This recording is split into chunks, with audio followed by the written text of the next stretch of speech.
देखो प्रश्नावली 13.1 का छठा सवाल। निम्नलिखित सारणी किसी मोहल्ले के 25 परिवारों में भोजन पर हुए दैनिक व्यय को दर्शाती है। दैनिक व्यय यानी दैनिक खर्च को दर्शाती है। तो ये हमें सारणी दे रखी है। ठीक है, करना क्या हमें, एक उपयुक्त विधि द्वारा भोजन पर हुआ माध्य व्यय ज्ञात कीजिए। तो तीन तरह की विधि है माध्य ज्ञात करने की हमारे पास। प्रत्यक्ष विधि से माध्य ज्ञात करना, कल्पित माध्य विधि से माध्य ज्ञात करना और पग विचलन विधि से माध्य ज्ञात करना। तो तीनों में से जो सबसे उपयुक्त विधि है उस विधि से हमें इस सवाल को हल करना है। यानी जिस विधि से सबसे आसान ये सवाल हल होगा उसी विधि से हमें इसको हल करना है। देखो यहाँ पे दो कॉलम दे रखे हैं, दैनिक व्यय रुपए में और दूसरा कॉलम क्या है, परिवारों की संख्या। तो ये दोनों कॉलम तो हम सेम टू सेम लिखेंगे आंसर में। देखो पहला कॉलम कौन सा है, दैनिक व्यय रुपयों में।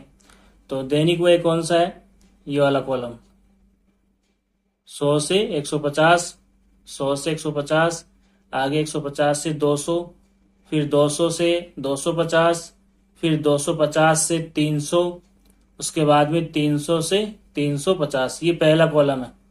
उसके बाद में देखो दूसरा कॉलम परिवारों की संख्या। तो यहाँ पे दूसरा कॉलम हमें लिखना है परिवारों की संख्या, जिसे हम किससे लिखते हैं, FI बारंबारता से।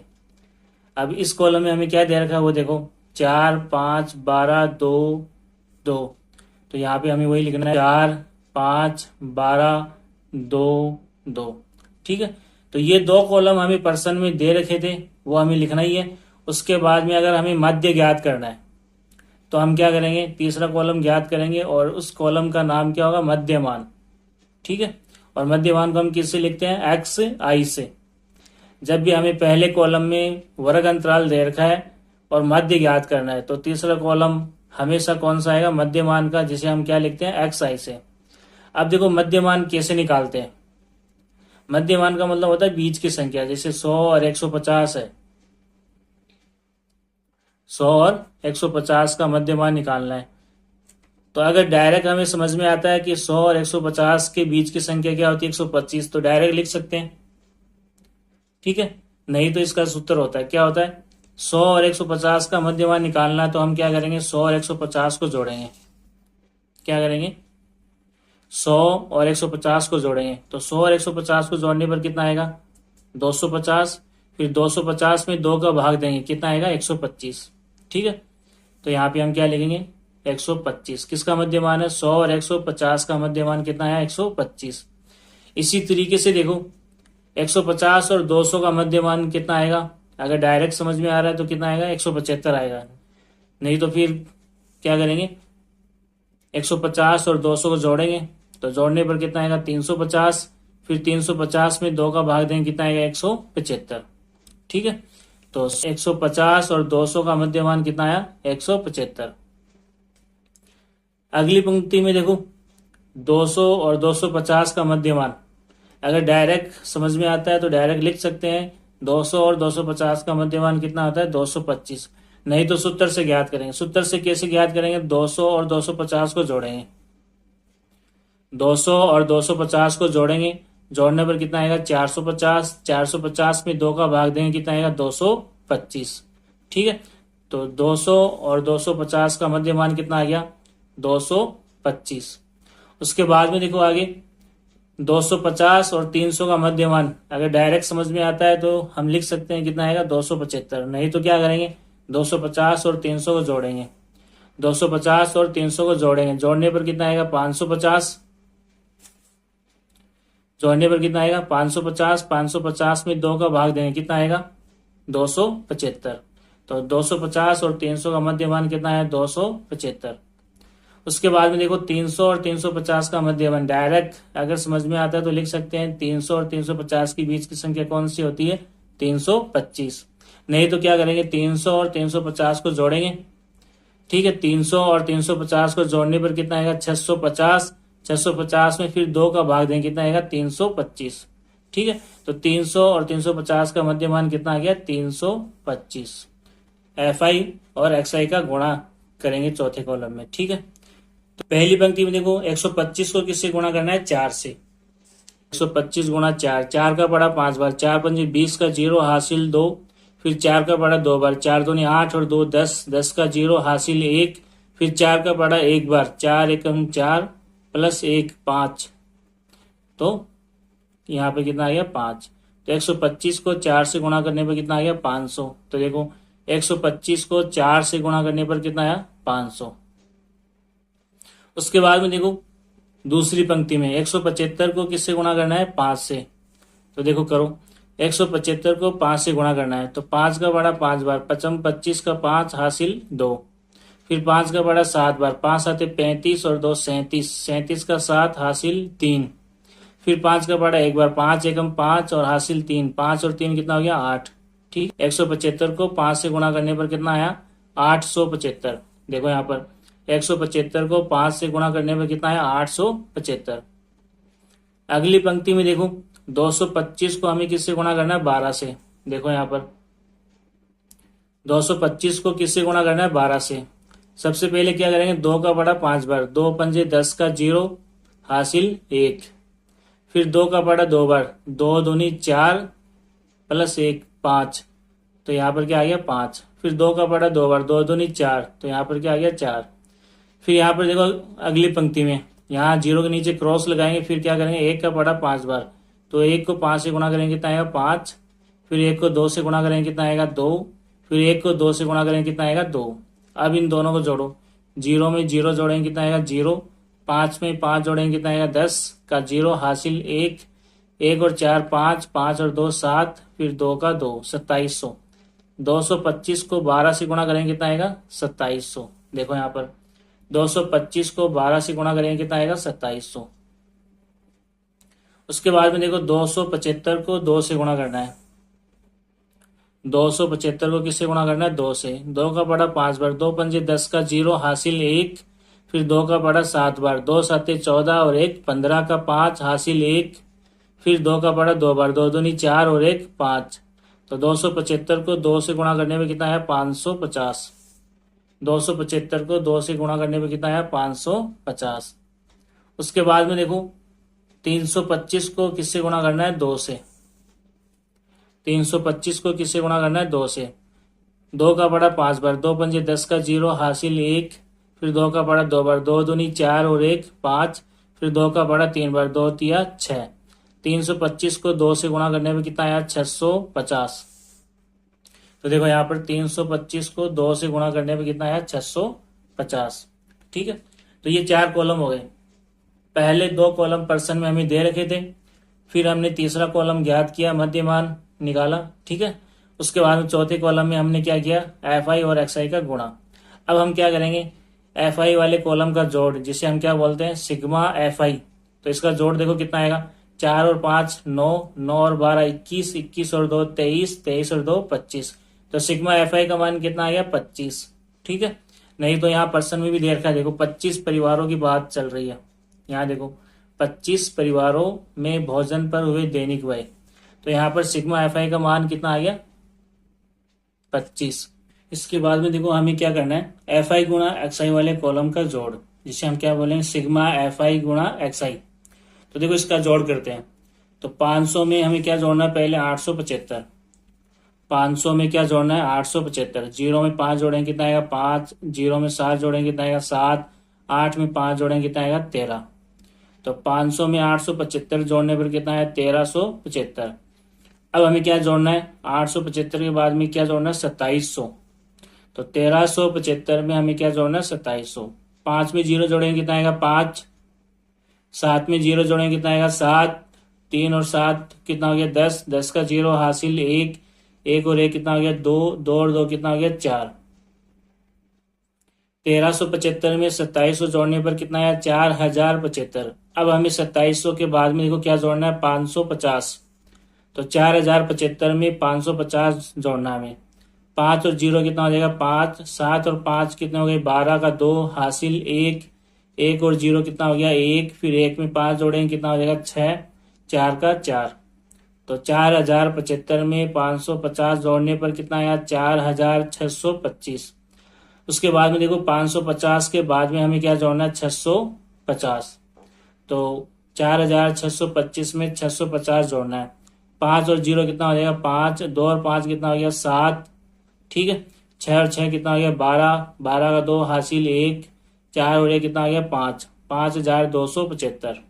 ठीक है, तो सिग्मा एफ आई एक्स आई का मान कितना आ गया, 5275। उसके बाद में हमें क्या करना है, प्रत्यक्ष विधि वाला सूत्र लिखना मध्य का। मध्य बराबर क्या होता है, सिग्मा एफ आई एक्स आई बटा सिग्मा एफ आई बटा सिग्मा एफ आई। अब इस सूत्र में मान रखो, मध्य की जगह मध्य, बराबर की जगह बराबर। सिग्मा एफ आई एक्स आई का मान कितना है, 5275। तो सिग्मा एफ आई एक्स आई की जगह 5275 बटा सिग्मा एफ आई का मान यहाँ पर कितना है, 25। तो सिग्मा एफ आई की जगह हमें क्या लिखना है, 25। उसके बाद में हमें क्या करना है, 5275 में 25 का भाग देना है। देखो यहाँ पर 5275 में किसका भाग देना है, 25 का। ठीक है, तो 25 का पहाड़ा लिख लो।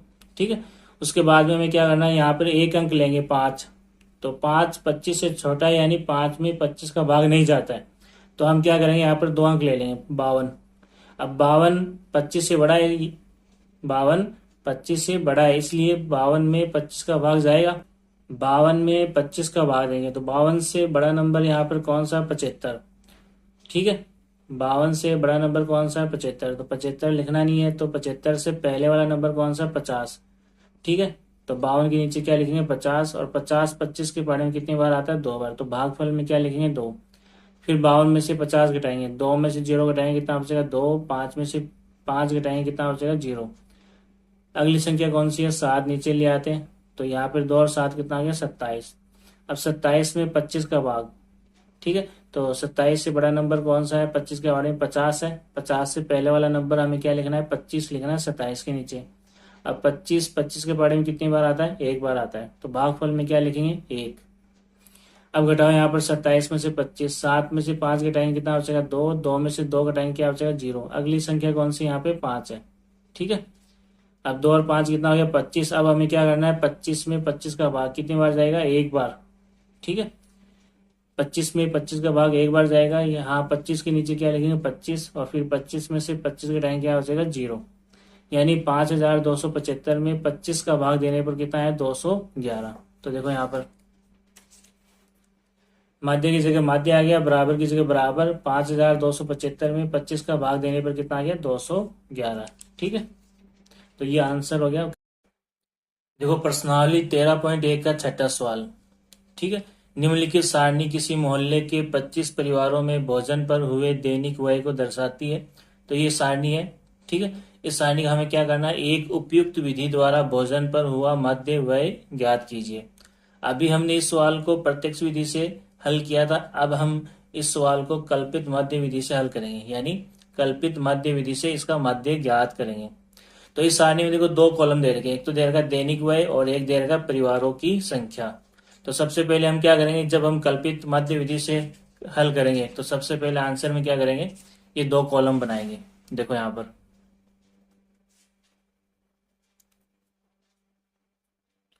तो इस सवाल को हम कल्पित मध्य विधि से हल कर रहे हैं।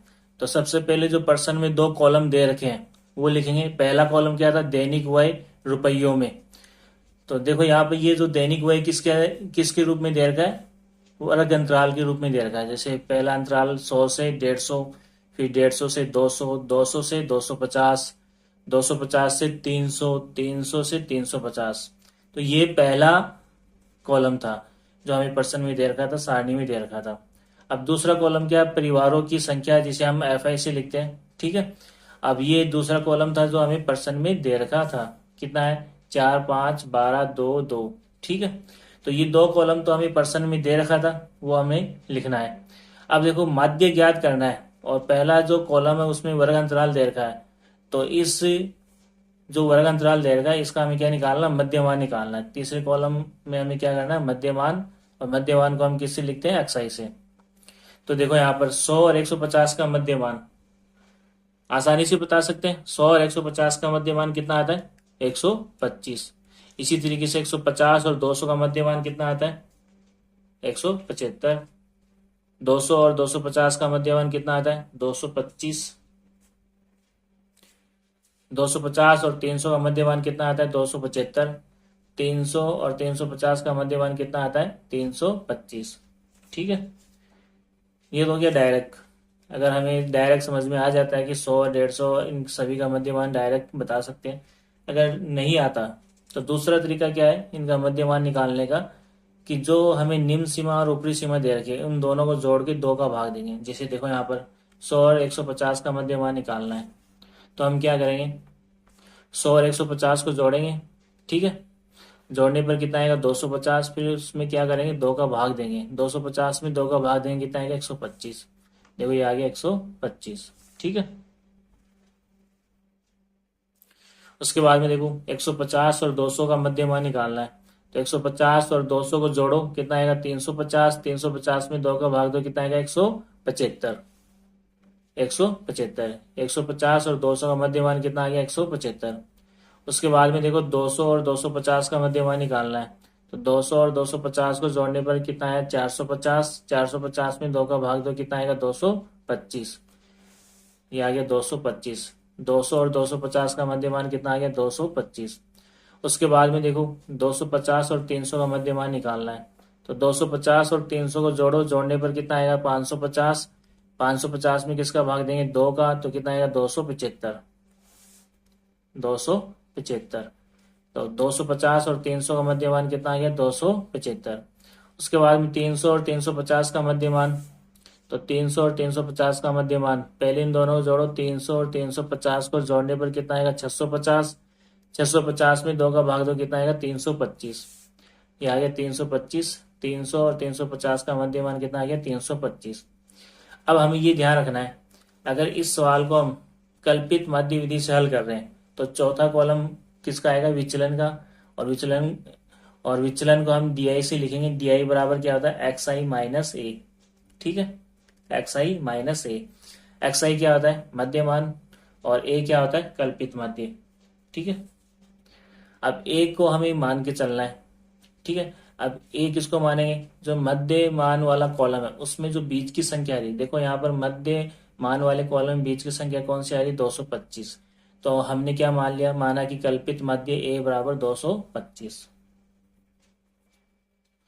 तो A का मान फिक्स हो गया, कितना हो गया? 225। और XI का मान ये मध्यमान वाले कॉलम में दे ही रखा है। ठीक है, तो यहाँ पे हमें क्या करना है? DI का मान निकालना है चौथे कॉलम में। तो कैसे निकालेंगे वो देखो। DI का पहले सूत्र लिखो। DI बराबर क्या होता है? XI माइनस ए। पहली पंक्ति में XI का मान कितना है? 125। तो XI की जगह क्या रखेंगे? 125 माइनस ए का मान जो हमने माना है फिक्स हो गया। ए का मान कितना हो गया? 225। तो ए की जगह हम क्या रखेंगे? 225। ठीक है, घटाओ। अब देखो यहाँ पर बड़ी संख्या 225 है, छोटी संख्या 125 है। 125 प्लस का, 225 माइनस का।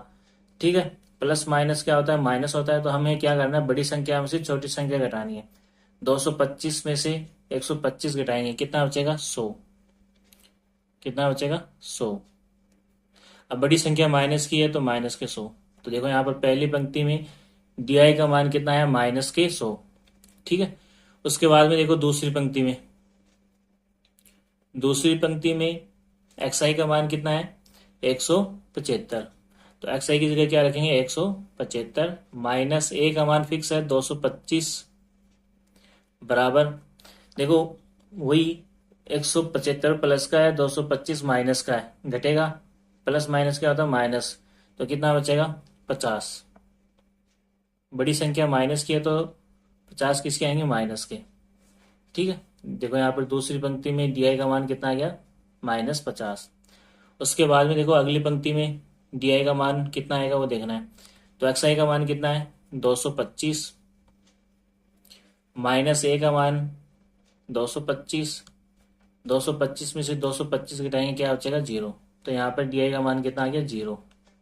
उसके बाद में देखो आगे DI बराबर, अगली पंक्ति में देखो XI का मान कितना है? 225 के बाद में XI का मान कितना है? 275। कितना है? 275। ए का मान फिक्स है 225, घटाओ 275 में से 225 घटाएंगे, कितना बचेगा 50। अब की बार बड़ी संख्या कौन सी है, प्लस की, तो 50 किसके आएंगे, प्लस के आएंगे। देखो यहाँ पर 50 किसके आए, प्लस के। उसके बाद में देखो अगली पंक्ति में एक्स आई का मान कितना है 325। अगली पंक्ति में एक्स आई का मान कितना है 325 और ए का मान फिक्स है कितना है 225, हमने एज्यूम किया है, मान के चल रहे हैं हम। तो 325 में से 225 घटाएंगे, कितना बचेगा 100। बड़ी संख्या प्लस की है तो 100 किसके आएंगे, प्लस के। तो देखो यहाँ पर 100 आ गया। ठीक है, तो इस तरीके से हम विचलन डी का मान ज्ञात कर सकते हैं। और कल्पित मध्य विधि से हल कर रहे हैं तो अगला कॉलम कौन सा आएगा, गुणा। किसका गुणा, एफ आई और डी आई का गुणा। तो वही लिखना है हमें, अगले कॉलम में क्या लिखना है, एफ आई गुणा डी आई। तो एफ आई और डी आई का गुणा करो। देखो यहाँ पर 4 है एफ आई का मान और डी आई का मान कितना है 100। तो 100 को 4 से गुणा करेंगे कितना आएगा 400। ये प्लस की संख्या, ये माइनस की संख्या, तो प्लस माइनस गुणा होकर क्या हो जाएगा -400। उसके बाद में देखो 5, एफ आई का मान कितना है 5 और डी आई का मान कितना है -50। तो 5 को 5 से गुणा करेंगे कितना आएगा 25 और एक जीरो आगे लगा दो 250। ये प्लस है ये माइनस है, प्लस माइनस गुणा होंगे तो क्या होगा माइनस। ठीक है, तो यहाँ पर एफ आई और डी आई का गुणा कितना आ गया 250 माइनस के। उसके बाद में देखो अगली पंक्ति में एफ आई का मान 12 और डी आई का मान 0। 12 को 0 से गुणा करेंगे कितना आएगा 0। उसके बाद में यहाँ पर देखो एफ आई का मान 2 और डी आई का मान 50। 50 को 2 से गुणा करेंगे कितना आएगा 100। ठीक है, दोनों प्लस के हैं तो चिन्ह किसका आएगा, प्लस का। यहाँ पर देखो एफ आई का मान कितना है 2 और डी आई का मान कितना है 100। तो 100 को 2 से गुणा करेंगे कितना आएगा 200। ये भी 2 भी प्लस का 100 भी प्लस का है, तो आंसर किसमें आएगा, प्लस में। ठीक है, अब हमें क्या करना है, जो एफ आई वाला कॉलम है, ये वाला कॉलम, ये पूरा, इसका हमें क्या करना है, जोड़ निकालना है।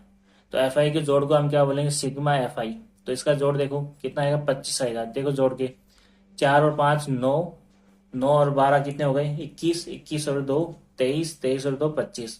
तो सिग्मा एफ आई का मान कितना आ गया 25। ठीक है, और इधर किसका जोड़ करना है, सिग्मा एफ आई डी आई, यानी एफ आई गुणा डी आई वाले जो कॉलम, ये वाला कॉलम, इसका जोड़ निकालना है। तो इसके जोड़ को हम क्या बोलेंगे, सिग्मा एफ आई डी आई। अब इसका जोड़ कैसे निकालेंगे, पहले हम माइनस वाली संख्या अलग जोड़ेंगे। तो माइनस के 400 और माइनस के 250, माइनस के 400 और माइनस के 250। पहले इन माइनस वाली संख्या को जोड़ो। 0 में 0 जोड़ेंगे 0, 0 में 5 जोड़ेंगे 5, 4 और 2 6, दोनों माइनस के हैं तो 650 किसके आएंगे, माइनस के। तो 400 और 250 कितने आ गए, माइनस के 650। ये 0 है, इसको छोड़ दो। यहाँ पे देखो प्लस में 100 और 200 कितने आ गए 300। तो प्लस के कितने हैं 300। अब इन दोनों में से जो बड़ी संख्या है, बड़ी संख्या में से हमें क्या करना है, छोटी संख्या घटानी है। बड़ी संख्या माइनस की और छोटी संख्या प्लस की। ठीक है, घटाओ। 0 में से 0 गए 0, 5 में से 0 गए 5, 6 में से 3 गए 3। बड़ी संख्या यहाँ पर कौन सी है, माइनस की है, तो चिन्ह किसका आएगा, माइनस का, माइनस के 350। तो यहाँ पर देखो सिग्मा एफ आई डी आई का मान कितना आ गया, माइनस के 350। ठीक है, उसके बाद में हमें क्या करना है, देखो कल्पित मध्य वाला सूत्र लिखना है। कल्पित मध्य वाला सूत्र लिखना है। देखो यहाँ पर मध्य एक्स बार बराबर A plus sigma F I D I बटा सिग्मा एफ आई। कल्पित मध्य विधि से मध्य ज्ञात करने का ये सूत्र होता है। अब इसमें सूत्र में मान रखना हमें, देखो मध्य की जगह मध्य एक्स बार, ठीक है, बराबर ए का मान हमने क्या माना है 225। तो ए की जगह कितना लिखना है 225, प्लस की जगह प्लस आएगा। सिग्मा एफ आई डी आई का मान यहाँ पर माइनस की 350 है, तो सिग्मा एफ आई डी आई की जगह हम क्या रखेंगे, माइनस के 350 बटा चिन्ह सिग्मा एफ आई का मान क्या रखेंगे 25। तो सिग्मा एफ आई की जगह क्या रखेंगे 25। ठीक है, उसके बाद में देखो आगे माध्य की जगह माध्य आ गया, बराबर की जगह बराबर, 225 की जगह 225। यहाँ पर ब्रैकेट हटाएंगे, ये प्लस ये माइनस, प्लस माइनस गुणा होकर क्या हो जाएगा माइनस 350 ऊपर बट्टा में क्या है 25।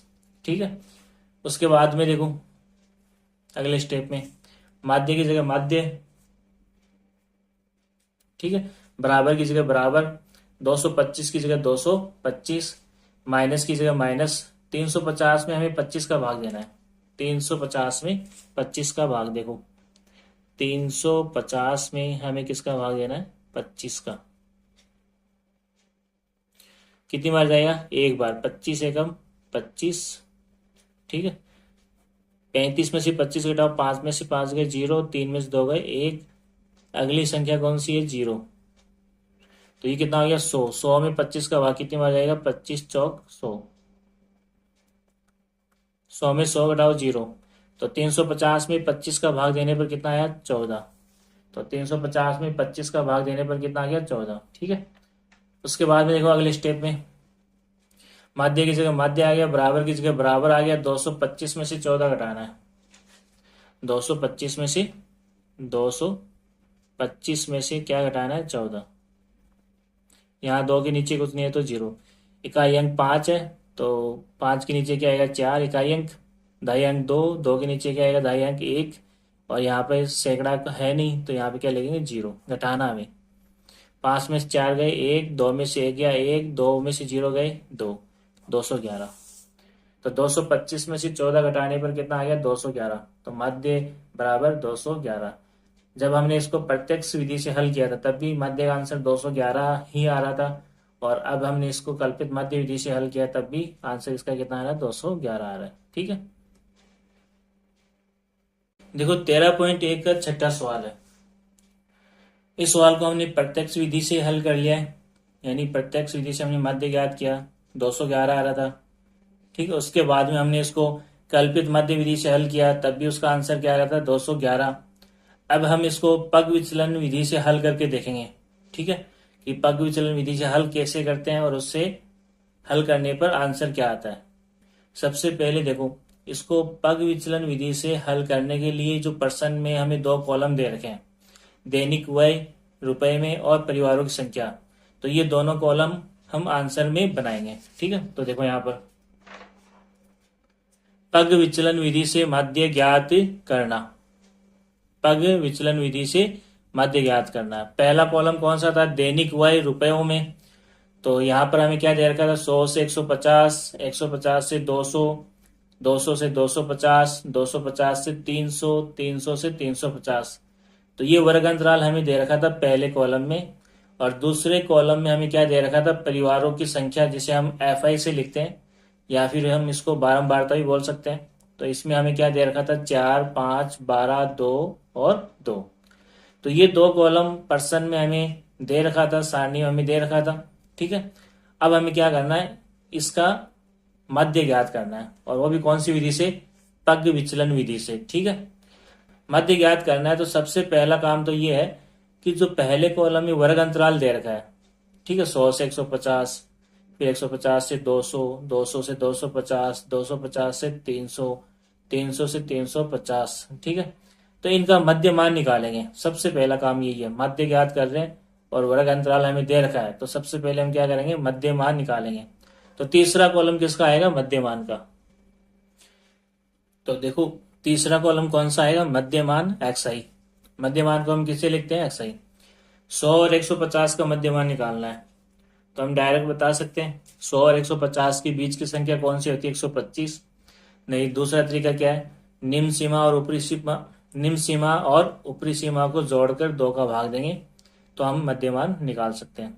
देखो यहाँ पर निम्न सीमा 100 और ऊपरी सीमा 150, इन दोनों को जोड़ने पर कितना आएगा? 250। फिर 250 में 2 का भाग देंगे, कितना आएगा? 125, ठीक है। 250 में 2 का भाग देंगे, कितना आएगा? 125। तो यहाँ पर 100 और 150 का मध्यमान कितना आ गया? 125। इसी तरीके से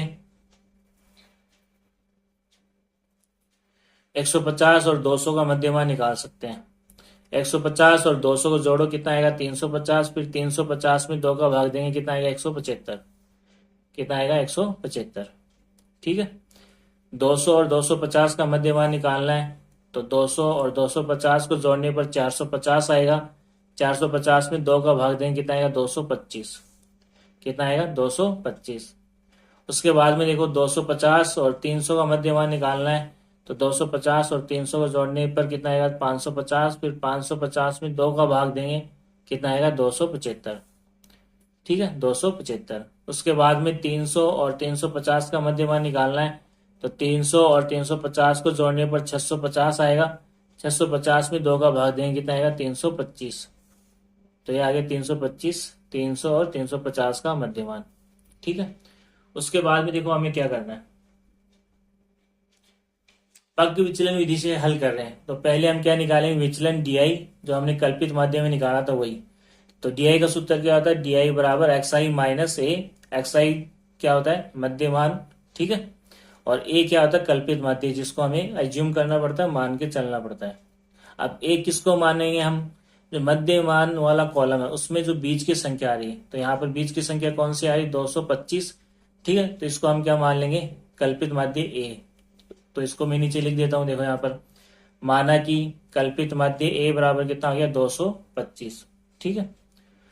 अब देखो ये विचलन वाला कॉलम कैसे याद करेंगे, सूत्र में वहां रखते तो आंसर आता जाएगा। यहाँ देखो पहली पंक्ति में एक्स आई का मान कितना है 125, तो यहाँ पर मैंने एक्स आई की जगह कितना रख दिया 125। ठीक है। माइनस की जगह माइनस, ए का मान फिक्स है कितना है 225, हमने यहाँ पे माना ए का मान कितना है 225। अब 125 प्लस के 225 माइनस के, प्लस माइनस क्या होगा माइनस होगा, 225 में से 125 घटाएंगे कितना बचेगा 100। बड़ी संख्या यहाँ पर माइनस की है, तो यहाँ पर 100 किसके आएंगे माइनस के। तो पहली पंक्ति में डीआई का मान कितना है माइनस के 100। दूसरी पंक्ति में यहाँ पर एक्सआई का मान 175 है, तो एक्सआई की जगह हमने क्या रखा 175, माइनस की जगह माइनस ए का मान फिक्स है 225। अब 225 माइनस के 175 प्लस के, प्लस माइनस क्या होता है माइनस होता है, घटाओ 225 में से 175 घटाएंगे कितना हो जाएगा माइनस के 50, क्योंकि यहाँ पर बड़ी संख्या माइनस की है इसलिए माइनस के 50 आएंगे। तो यहाँ देखो दूसरी पंक्ति में डी आई का मान कितना है माइनस के 50। उसके बाद में देखो यहाँ पर तीसरी पंक्ति में एक्स आई का मान कितना है 225, तो यहाँ पर हमें एक्स आई की जगह क्या रखना है 225, माइनस की जगह माइनस, ए का मान फिक्स है कितना है 225 जो हमने माना है। ठीक है। अब 225 में से 225 घटाएंगे क्या बचेगा 0, तो यहाँ पर डी आई का मान कितना आ गया 0। उसके बाद में देखो अगली पंक्ति में यहाँ पर एक्स आई का मान कितना है 275, तो हमने एक्स आई की जगह क्या लिख दिया 275, माइनस की जगह माइनस, ए का मान फिक्स है कितना 225, तो ए की जगह 225। अब की बार बड़ी संख्या प्लस की है, ठीक है, छोटी संख्या माइनस की है, एक प्लस एक माइनस घटेगा, 275 में से 225 घटाएंगे कितना बचेगा 50, लेकिन चिन्ह किसका आएगा प्लस का, क्योंकि बड़ी संख्या प्लस की है, तो ये 50 किसके आएंगे प्लस के। तो यहाँ पर देखो डी आई का मान कितना आ गया प्लस के 50। उसके बाद में देखो अगली पंक्ति में एक्स आई का मान कितना है 325, तो एक्स आई की जगह हमने क्या रख दिया 325, माइनस की जगह माइनस, ए का मान फिक्स है तो ए की जगह हमें क्या रखना है 225 जो हम मान के चल रहे हैं। 325 प्लस के 225 माइनस के, प्लस माइनस क्या होगा माइनस, 325 में से 225 घटाएंगे तो क्या बचेगा 100, बड़ी संख्या प्लस की है तो 100 किसके आएंगे प्लस के 100। तो यहाँ पर देखो डी आई का मान कितना आ गया 100। ठीक है। तो इतना तो ये सवाल वैसा ही है जैसा हमने कल्पित माध्य विधि में किया था। उसके बाद में देखो पग विचलन विधि में यहाँ से थोड़ा अलग हो जाता है, इसमें एक कॉलम और जुड़ जाता है, उस कॉलम का नाम क्या है यूआई। अब यूआई का सूत्र क्या होता है डी आई बटा एच। ठीक है। यूआई का सूत्र क्या होता है, यूआई का सूत्र होता है डी आई बटा एच। अब एच क्या है, यहाँ पर एच है वर्ग माप, कि यहाँ पर जो वर्ग अंतराल दे रखा है उसमें कितने का अंतर आ रहा है। तो यहाँ पर देखो ऊपरी सीमा कितनी 150, निम्न सीमा कितनी है 100। 150 में से 100 घटाकर हम क्या निकाल सकते हैं वर्ग माप। तो कितना बचा, 0 में से 0 घटाएंगे 0, 5 में से 0 घटाएंगे 5, 1 में से 1 घटाएंगे क्या बचेगा 0। तो 150 में 100 घटाएंगे कितना बचेगा 50। तो h का मान यहां पर कितना हो गया 50। ठीक है।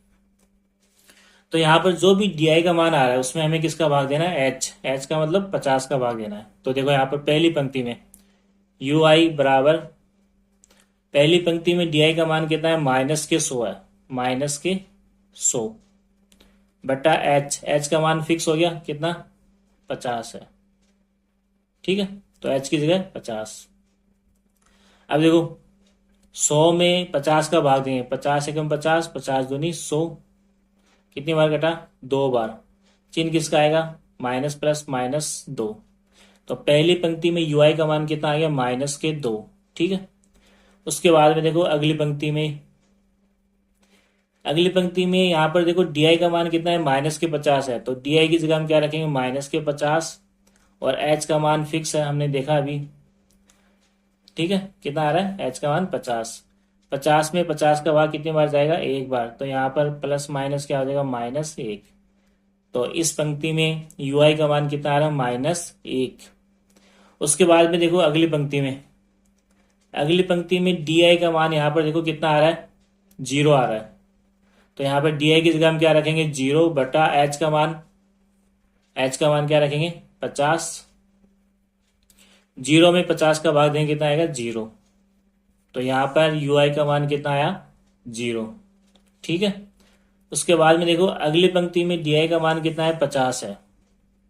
अगली पंक्ति में डी का मान कितना है +50, और एच का मान भी कितना आएगा 50। 50 में 50 का भाग कितने बार जाएगा, एक, चिन्ह किसका आएगा प्लस का। ठीक है, तो यहाँ पर ui का मान कितना आ गया 1 आ गया। उसके बाद में देखो अगली पंक्ति में ui बराबर डी का मान हमें कितना दे रखा है 100, और एच का मान यहाँ पर कितना है फिक्स है, कितना है 50। अब 100 में 50 का भाग देंगे, 50 एकम 50, 50 दूनी 100, कितना आएगा 2। दोनों प्लस का है तो चिन्ह किसका आएगा प्लस का। ठीक है, तो इस तरीके से हम क्या कर सकते हैं ui का मान निकाल सकते हैं, -2, -1, 0, 1, 2। अब देखो आगे पग विचलन विधि में हम आगे क्या करते हैं, जो fi और ui इन दोनों का गुणा करेंगे अगले कॉलम में, fi गुणा ui। तो यहाँ पर देखो fi का मान कितना है 4, 4 को 2 से गुणा करेंगे, 4 दूनी 8, ये प्लस ये माइनस, तो प्लस माइनस क्या आ गया -8। यहाँ देखो fi का मान 5, यहाँ पर 1, 5 को 1 से गुणा करेंगे 5, ये प्लस ये माइनस, प्लस माइनस क्या आ गया -5। इस पंक्ति में देखो fi का मान 12, ui का मान 0, 12 को 0 से गुणा करेंगे कितना आएगा 0। यहाँ पर देखो fi का मान 2, 2 को 1 से गुणा करेंगे कितना आएगा 2, और यहाँ पर 2 fi का मान और ui का मान 2, 2 को 2 से गुणा करेंगे 4। ठीक है। अब इसके बाद में हमें क्या करना है, ये fi वाला कॉलम इसका जोड़ निकालना है। fi का जोड़ क्या कहलाएगा सिग्मा fi। अब इसका जोड़ कितना आएगा 25, जोड़ के देखो 4 और 5 9, 9 और 12 21, 21 और 2 23, 23 और 2 25। ठीक है, और इधर क्या करना है ये fi गुणा ui वाला कॉलम इसका जोड़, अब इसके जोड़ को हम क्या बोलेंगे सिग्मा fi ui। ठीक है, अब इसका जोड़ कैसे निकालेंगे वो देखो, माइनस वाली संख्या अलग जोड़ लो, 8 और 5 13, तो माइनस के कितने हो गए 13। ठीक है, और प्लस वाली संख्या अलग जोड़ लो, प्लस के 2, प्लस के 4, प्लस के 6। ठीक है, अब बड़ी संख्या माइनस की है, प्लस की संख्या छोटी है, तो घटाओ 13 में से 6 कितना बचेगा 7। अब बड़ी संख्या माइनस की, तो 7 किसके आएंगे माइनस के, तो यहाँ पर सिग्मा fi ui का मान कितना आ गया -7। ठीक है, उसके बाद में हमें क्या करना है, पग विचलन विधि से मध्य ज्ञात करने वाला सूत्र लिखना हमें। ठीक है, मध्य बराबर a plus sigma fi ui बटा सिग्मा fi गुणा h। अब ये कौन सा सूत्र है, पग विचलन विधि से मध्य ज्ञात करने का सूत्र है। अब इस सूत्र में हमें क्या करना है, मान रखना है, तो रखते हैं। देखो मान, मध्य की जगह मध्य, बराबर की जगह बराबर, a का मान कितना हमने माना है 225, तो a की जगह हमें 225 रखना है, प्लस की जगह प्लस आएगा, सिग्मा fi ui का मान कितना है -7, तो सिग्मा fi ui की जगह कितना आ गया -7, बट्टा का चिन्ह लगाना है, ये बट्टा का चिन्ह आ गया। सिग्मा fi का मान कितना रखना है 25, तो सिग्मा fi की जगह कितना आ गया 25 गुणा h क्या था वर्ग अंतराल।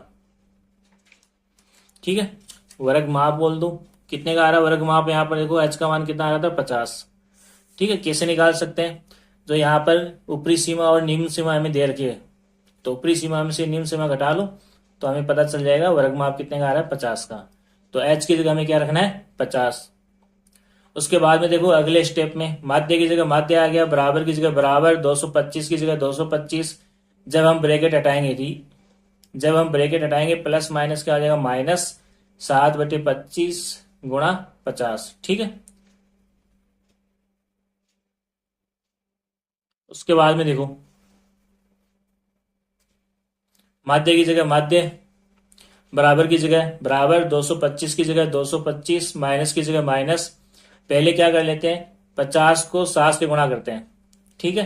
तो 7 को 5 से गुणा कर लो, 7 पंजे 35, आगे एक जीरो लगा दो। तो 7 को 50 से गुणा करने पर कितना है, 350, बट्टा में कितना आएगा, 25, ठीक है। उसके बाद में हमें क्या करना है, अगले स्टेप में देखो, माध्य की जगह माध्य, बराबर की जगह बराबर, 225 की जगह 225, और 350 में 25 का भाग देंगे। तो देखो यहाँ पर 350 में 25 का भाग देंगे, तो पहले एक अंक लेंगे, एक अंक छोटा है 25 से, तो फिर हम क्या करेंगे, दो अंक।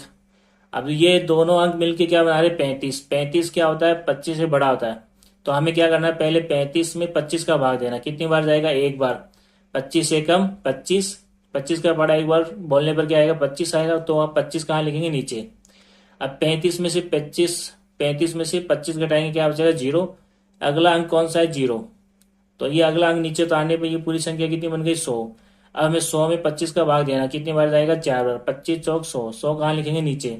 100 में 100 घटाएंगे, कितना बचेगा, जीरो। तो 350 में 25 का भाग देने पर कितना आ गया, 14। 350 में 25 का भाग देने पर कितना आ गया, 14, ठीक है। अब हमें क्या करना है, अगले स्टेप में 225 प्लस के 14 माइनस के, ठीक है। तो 225 में से 14 घटाना है। तो देखो यहाँ पर 225 में से 14 घटाने हैं, तो यहाँ घटा के देखो, 5 में से 4 गए 1, 2 में से 1 गया 1, 2 में से 0 गए 2, 211। तो यहाँ पर माध्य का मान कितना आ गया, 211। तो देखो यहाँ पर तीनों विधि से हमने इसको हल किया, प्रत्यक्ष विधि से हल किया, कल्पित माध्य विधि से हल किया, और पग विचलन विधि से इसको हल किया, इस सवाल को। तीनों से आंसर सेम आ रहा था। फर्क क्या है, फर्क ये है, जब हम प्रत्यक्ष विधि से हल कर रहे थे तब हम क्या कर रहे थे, एफ आई और एक्स आई का गुणा कर रहे थे। तो यहाँ पर देखो एक्स आई का मान 125 है, और 125 को हमें किससे गुणा करना पड़ता है, 4 से।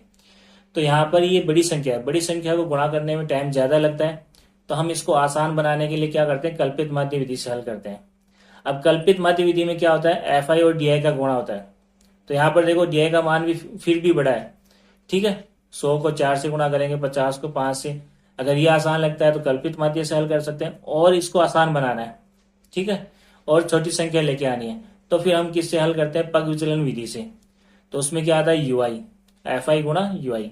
अब देखो यहाँ पर यू आई का मान बहुत छोटा आ गया, 2 1 0 1। अब इन संख्याओं को एफ आई वाली संख्या से गुणा करना आसान होता है, ठीक है। तो फर्क बस इतना ही है कि यहाँ पर पग विचलन विधि में बड़ी संख्याओं को छोटी संख्या में बदला जाता है, ठीक है, और कल्पित माध्य विधि में उससे थोड़ी कम छोटी संख्या में बदला जाता है, और प्रत्यक्ष विधि में सबसे बड़ी संख्या होती है, ठीक है। तो अगर प्रश्न के अंदर हमें विधि का नाम दे रखा है कि प्रत्यक्ष विधि से हल करो, या फिर कल्पित माध्य विधि से हल करो, या फिर पग विचलन विधि से हल करो, किसी भी विधि का नाम हमें दे रखा है, तब तो हमें क्या करना है, उसी विधि से करना है जिस विधि का प्रश्न में हमें नाम दे रखा है। और प्रश्न में सिर्फ इतना लिखा है कि माध्य याद करो, कोई भी विधि का नाम नहीं दे रखा है, तब हमारी इच्छा है हम किसी भी विधि से इसको हल कर सकते हैं, हमारे नंबर सवाल के पूरे मिलेंगे, ठीक है। कक्षा 10 की गणित का अध्याय 13, नाम क्या है, सांख्यिकी। तो सबसे पहले हम बात करेंगे महत्वपूर्ण सूत्र की। इस प्रश्नावली में, इस अध्याय में काम में आने वाले महत्वपूर्ण सूत्र कौन कौन से हैं उसकी बात करेंगे हम। सबसे पहला सूत्र देखो, माध्य ज्ञात करने की प्रत्यक्ष विधि का सूत्र क्या होता है, माध्य बराबर सिग्मा एफ आई एक्स आई बटा सिग्मा एफ आई, ठीक है।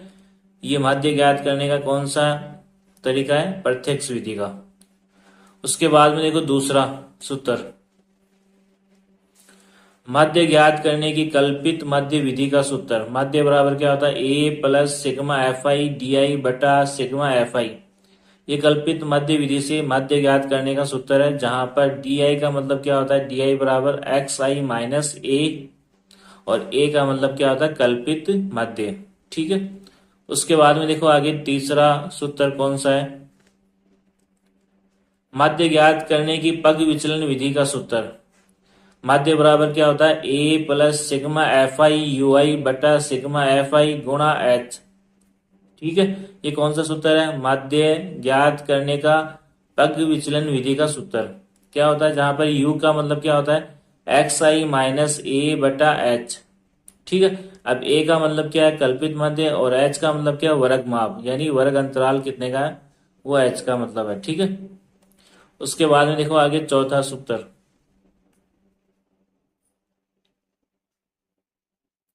बहुलक ज्ञात करने का सूत्र। चौथा, बहुलक बराबर क्या होता है L plus F one minus F zero बटा 2f1 minus F zero minus F two गुणा एच। ये बहुलक का सूत्र है। ठीक है, जहां पर एल बराबर क्या है बहुलक वर्ग की निम्न सीमा, एच का मतलब वर्ग अंतराल की माप। ठीक है, कितने का अंतराल चल रहा है वो एच का मतलब है। एफ वन का मतलब बहुलक वर्ग की बारंबारता, एफ जीरो का मतलब बहुलक वर्ग से ठीक पहले वर्ग की बारंबारता, और एफ टू का मतलब क्या होता है बहुलक वर्ग के ठीक बाद में आने वाले वर्ग की बारंबारता। ठीक है, ये बहुलक का सूत्र हो गया। इसके बाद में देखो अगला सूत्र कौन सा है, माध्यक ज्ञात करने का सूत्र।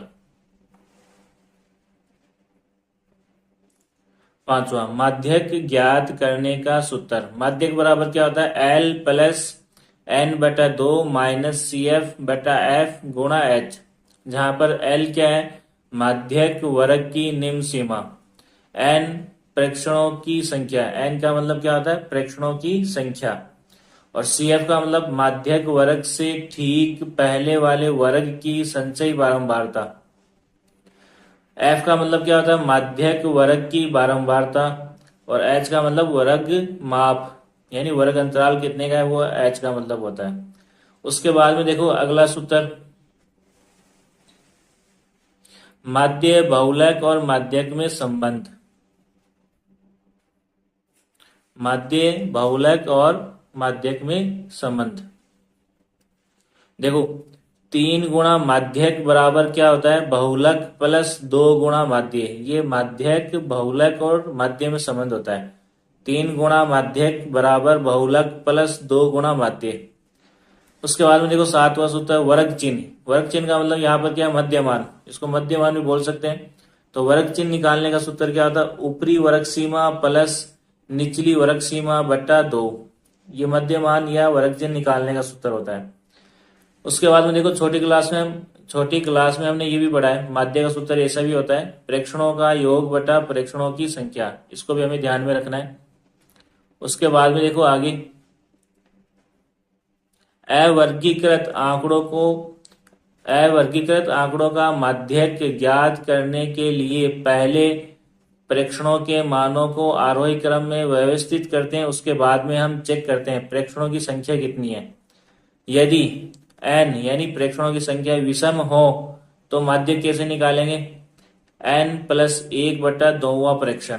ठीक है, कब जब n यानी प्रेक्षणों की संख्या विषम हो, और जब प्रेक्षणों की संख्या सम हो तो माध्यक कैसे निकालेंगे, माध्यक बराबर n बटा 2वां और n बटा 2 प्लस 1वां प्रेक्षण, इन दोनों प्रेक्षणों के मानों का औसत निकालते हैं तो हमें क्या मिलेगा माध्यक। यानी इसको हम ऐसे भी लिख सकते हैं, कैसे देखो, यदि पदों की संख्या या प्रेक्षणों की संख्या क्या हो यानी n का मान क्या हो सम हो, तो हम क्या निकालते हैं माध्यक कैसे निकालते हैं n बटा 2वां पद प्लस n बटा 2 प्लस 1वां पद बटा 2।